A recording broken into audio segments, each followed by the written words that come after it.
Hello friends, welcome to VJT blogs.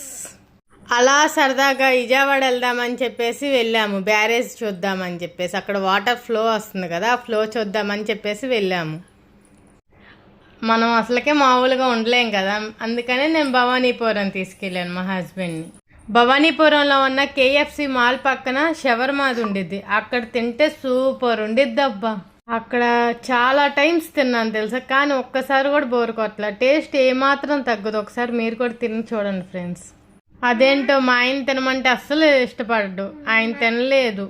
So పక్కనే ఉన్న crispy chicken తీసుకున్నాము. 5 పీసెస్ 120 రూపీసే అన్నారు. సరే అని చెప్పేసి ఒక క్రిస్పీ చికెన్ ఆర్డర్ ఇచ్చేసాము. వీడు చూడండి ఎలాగిచ్చాడు. క్రిస్పీ చికెన్ పెట్టేసి దాంట్లో మైనస్, పుదీనా పచ్చడి, అలాగే ఆనియన్స్, దాంట్లోకి ఇంకా మనకి టమాటా సాస్ కూడా ఇస్తాడు. అబ్బా టేస్ట్ అయితే నెక్స్ట్ లెవెల్గా ఉందబ్బా. మా హస్బెండ్ని ఒక్క ముక్క పెట్టమంటే, నువ్వు అది తిన్నావుగా, నేను ఇవ్వనంటే ఇవ్వనన్నాడు. షవర్మా తిన్నావుగా, ఇంకా చాలు నీకు అంటున్నాడు. మా ఆయనే తినేశాడు మొత్తం. ఎగ్జాక్ట్ ప్లేస్ వచ్చేసి మండీజా పక్కనే ఉంది. ఇటువైపు ఎప్పుడైనా వస్తే తప్పకుండా ట్రై చేయండి. అలాగే మా ఛానల్ నచ్చినట్టయితే లైక్ చేసి, షేర్ చేసి, సబ్స్క్రైబ్ చేయడం మాత్రం మర్చిపోమాకండి ఫ్రెండ్స్.